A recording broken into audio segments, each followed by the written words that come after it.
नाज़रीन, मैं इस वक्त मौजूद हूँ न्यू कराची 11G में, और यहाँ एक माहिर कानून एडवोकेट अब्दुल जब्बार ने एक ऐसा क्लिनिक खोला है जिसको कानून क्लिनिक कहते हैं। और यहाँ पर काफ़ी लोग अब मशवरे भी लेने आते हैं और मशवरों से मुस्तफ़ीद भी होते हैं। आइए आपका तारुफ अब्दुल जब्बार साहब एडवोकेट से कराएं। जो मेरा नाम है एडवोकेट अब्दुल जब्बार है, और मैंने एलएलबी से पहले एमबीए किया था। एमबीए के बाद मैंने एलएलबी किया हुआ है और 8 साल से कानून के और जो इस हिसाब से प्रैक्टिस कर रहा हूँ। सिटी कोर्ट की प्रैक्टिस हो गई, मलिर कोर्ट में, जितने भी डिस्ट्रिक्ट हैं कराची के, सब में मेरी 8 साल से यहाँ पे प्रैक्टिस है, जिसमें किसी के फैमिली मैटर्स होते हैं, क्रिमिनल केसेस होते हैं, सिविल सूट्स होते हैं, एफआईए से कोई रिलेटेड होता है, साइबर क्राइम के कोई केसेस होते हैं, या किसी की कोई फैमिली डिस्प्यूट्स चल रहे हैं, डोमेस्टिक वायलेंसेस के हिसाब से सबको मैं यहाँ पे बैठ कर डील करता हूँ। सबसे बड़ी बात ये है यहाँ पे जो बहुत सारे लोग, मैंने न्यू कराची में जो ये ऑफिस खोला हुआ है, इसका मेन मोटिव यहाँ पे ये है कि यहाँ पे बहुत सारे लोग हैं जिनको कोई सुनता नहीं है, जिन औरतों को कोई सुनता नहीं है, जिन बच्चों को कोई सुनता नहीं है, उनकी हम यहाँ पे सुनकर उनकी आवाज़ जो है बड़े बड़े इदारों तक पहुँचाते हैं। किसी को कोई सरकारी कामों में कोई रुकावटें हो रही हैं उसको करने के लिए हम पूरी कोशिश कर रहे होते हैं। किसी के कानून के हिसाब से कोई मशवरे चाहिए होते हैं, हम बिल्कुल 1 रुपया भी उसका जो है चार्ज नहीं करते, मुफ्त में हम उनको मशवरा दे रहे होते हैं। इसका एक केस कई सालों से चलता है अदालतों में, और जब फैसला आता है तो पता चलता है कि वो इस दुनिया ही मौजूद नहीं है। जी बिल्कुल ऐसा है। हमारे यहाँ एक बहुत मशहूर जो है फ्रेसिस कहा जाता है, जस्टिस डिले जस्टिस डिनाइड, कि किसी चीज़ का ताकीद करना मतलब उसको इंसाफ ना पहुँचाना। लेकिन ऐसा है नहीं, क्योंकि अल्हम्दुलिल्लाह हमारी जो जुडिशरी है, अब अगर जस्टिस की बात करें, जजेस की बात करें, वो बेचारे दिन रात 24/7 भी बहुत सारे ऐसे जजेस हैं जो वो काम कर रहे हैं, पूरा 24-24 घंटे के लिए वो काम कर रहे हैं। पहले कुछ ऐसे थे। अब देखिए, किसी को भी हम, हमारे एक और कहावत है कि चाहे 100 बेगुनाह छूट जाएं, एक बेगुनाह को सज़ा ना मिले। तो इसी प्रोसेस को लेकर चल रहे होते हैं कि हम प्रोसीजर में डिले, इसी वजह से कुछ पुलिस अनासर हैं जिनकी वजह से प्रोसीजर में या कोर्ट ट्रायल में टाइम लग जाता है, या कुछ ऐसे गवाह होते हैं जो कोर्ट में नहीं आते। कोर्ट भी मजबूर है, कोर्ट इस वजह से मजबूर है कि वो कोई ऐसा फैसला सुना दे, कल को उस बंदे ने कोई जुर्म किया ही ना हो तो वो किसी बेगुनाही में वो जो है सज़ाएं काटें। तो इस वजह से वो थोड़ा सिस्टम डिले रहा है। लेकिन अल्हम्दुलिल्लाह अब मॉडल कोर्ट्स बन गई हैं। मॉडल कोर्ट्स का मेन मोटिव ये है कि 3 to 6 मंथ में केस जो है उसको ख़त्म करना है, जिसमें मॉडल कोर्ट्स जो है आपके कत्ल के लिए 302 के लिए खुल गई हैं। आपके 489F जो चेक बाउंसेस के केसेस इतने सारे पेंडिंग थे, उनको 3 महीने के अंदर उन्होंने जो है डिस्पोज करके इधर या उधर करना है। सो एग्जैक्टली कोई कन्विक्टेड है या नहीं है, ये जस्टिस देने के लिए थोड़ा टाइम तो उनको लग रहा होता है। अमूमन अभी ये देखा गया है कि ये पुरानी कहावत है कि भाई बहुत टाइम लगता है। अब रेंट केसेस में पहले ऐसे होता था, स्पेशली इन कराची, कि 8-10 साल केसेस चल जाते थे। जो टेनेंट वहाँ पे किराएदार रहते थे, मालिक के मकान पे केस करके, और फिर ये होता था कि जॉब उनकी ख़त्म हो या वो यहाँ से मूव कहीं और करके चले जाते। लेकिन अब ऐसा है नहीं।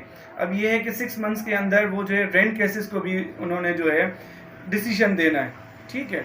और इसी तरीके से मैंने आपको पहले से अर्ज़ किया कि जो मॉडल कोर्ट्स हैं वो स्पेशली बनाई इसी वजह से है कि कम से कम टाइम में जो है जस्टिस प्रोवाइड किया जाए। सर, लोग यही कहते हैं कि यार हम फीसें भर भर के तंग आ जाते हैं और ये केस डिले ही होता जाता है। उनको फीस से मोहब्बत है या उस बंदे से मोहब्बत है जो उसका घर का फर्द है, उसका केस लड़ रहे हैं? अच्छा देखें, इस बात को वो जो जिस तरह कहते हैं ना कि 5 उंगलियां बराबर नहीं होती, तो अगर वकीलों के तो फिर सब आ जाते हैं उसमें। तो मैं वकीलों के बारे में तो ये बात नहीं कह सकता कि सब ऐसे हैं। बहुत सारे ऐसे वकील हैं जो बेचारे बहुत ज़्यादा मेहनत कर रहे हैं और दिनों लगन से मेहनत कर रहे थे। जिसका केस वो लड़ रहे थे वो कोर्ट में अपीयर नहीं होते। लेकिन वकील बेचारे 8:30 बजे से 2 बजे तक उनकी टाइमिंग है कि भाई चाहे कोई आए एक्यूज़ की तरफ से हो तो उनको डिफेंड करना, अगर कोई ग्रीवेंस में हो तो एप्लीकेंट की तरफ, पिटिशन की तरफ, पिटिशनर की तरफ, वो सबको डील कर रहा होता है। ऐसा नहीं है, कुछ लोग हैं, देखें ना, मैंने आपसे पहले अर्ज किया, अब वकील भी मजबूर ये होते हैं कि अगर एक केस में 10 गवाह हैं तो वो बेचारा एक दिन में 10 गवाह तो नहीं चला सकता है। और एक दिन में जो है जजेस के पास भी 100 से more than 100 cases per day के हिसाब से उनकी कॉज लिस्ट होती है।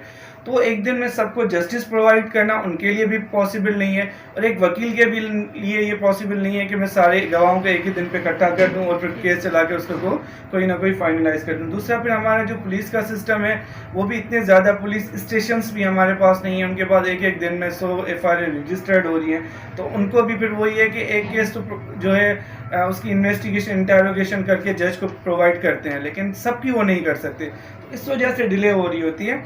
बाकी ये बिल्कुल अगर कहें कि डिले करने में हमें कोई फ़ायदा नहीं, तो किसी को भी किसी भी एडवोकेट को ऐसा कोई भी फ़ायदा नहीं होता होगा, क्योंकि फ़ीस हमारी पहले तय होती है।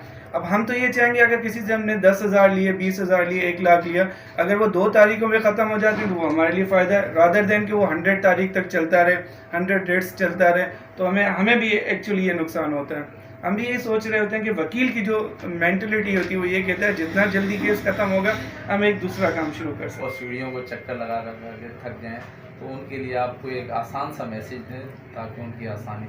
तो उनके लिए एक आसान सा मैसेज यही है कि हमने न्यू कराची 11G में ऑफिस खोला हुआ है कानून क्लिनिक के नाम से। आप यहाँ पे आ जाएं जल्द से जल्द, जितना जल्द से जल्द हो सकता है। बिल्कुल मतलब एक एडवोकेट वाली ज़बान नहीं दे सकता, लेकिन मैं एक आपको इंसानियत ह्यूमैनिटी ग्राउंड्स पे आपको कह सकता हूँ कि आप हमारी तरफ आ जाएं और आपको हम बहुत जल्द रिलीफ दिला देंगे। अगर आप किसी ग्रीवेंस में हैं तो इंशाल्लाह आपको बेहतरीन से बेहतरीन सहूलत देकर आपको ये जो है आपके सारे काम जो है हम कर लेंगे। इवन तो किसी गवर्नमेंट में आप फंसे हुए हैं, किसी नादरा के केसेस में कोई आपका केस सॉल्व नहीं हो रहा, कोर्ट में कहीं पे आप फंसे हुए हैं, या कोई आपके एडवोकेट्स आपसे सही से कोऑपरेट नहीं करते, या आगे जजेस के यहाँ किसी पे आपको डिले हो रहा है, तो इंशाल्लाह यहाँ पे आएंगे, ये सारी आपकी जितनी भी शिकायतें हैं उनको हम ख़त्म करते हैं। Thank you so much. औज़ुबिल्लाहिमिनश्शैतानिर्रजीम, बिस्मिल्लाहिर्रहमानिर्रहीम। ब्लॉग Irshad Ahmad, human rights protection and social justice, president district centre.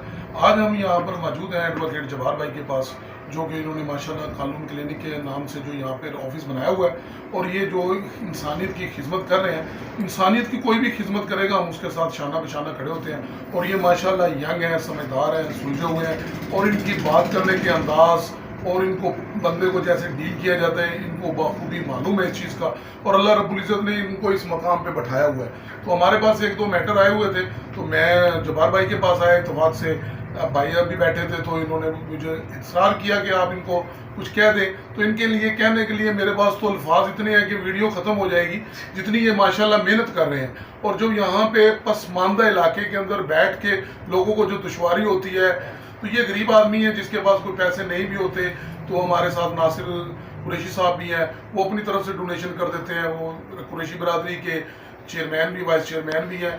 तो बात यह है कि बिरादरी हो, कोई भी हो, इंसानियत को दर्द होना चाहिए। कहते हैं ना, मशवरा है मेरा मुखलिसी से, आपको हो सके तो दर्द बंदों के काम आओ। अरे फरिश्ता तो तुम बन नहीं सकते, कम से कम इंसान तो बन जाओ। तो इंसानियत का जो ये दर्स है, ये जो सिस्टम है, ये पैदा होता है अंदर, पैदा किया नहीं जाता, ये पैदा होता है। और ये वो लोग हैं जिनके अंदर इंसानियत का अल्लाह रब्बुल इज़्ज़त ने दर्द रखा हुआ है, और ये इंसानियत की खिदमत कर रहे हैं। तो मैं इनको अप्रिशिएट करता हूँ और इनके काम को, तो माशाल्लाह ये बहुत अच्छा काम कर रहे हैं। तभी मैं इनके पास 1-2 केस लेके आया था, और इन्होंने माशाल्लाह उनको हैंडल किया अच्छे तरीके से। हम इनको सलूट भी करते हैं, और पाकिस्तान कौम को भी, हम जो हमें सुनते हैं लाइक करते हैं, और जो हमें सुनते हैं लाइक करते हैं उनका बहुत बहुत शुक्रिया, और जो नहीं करते अल्लाह रब्बुल इज़्ज़त उनको हिदायत दे। पाकिस्तान जिंदाबाद, अल्लाह हाफ़िज़।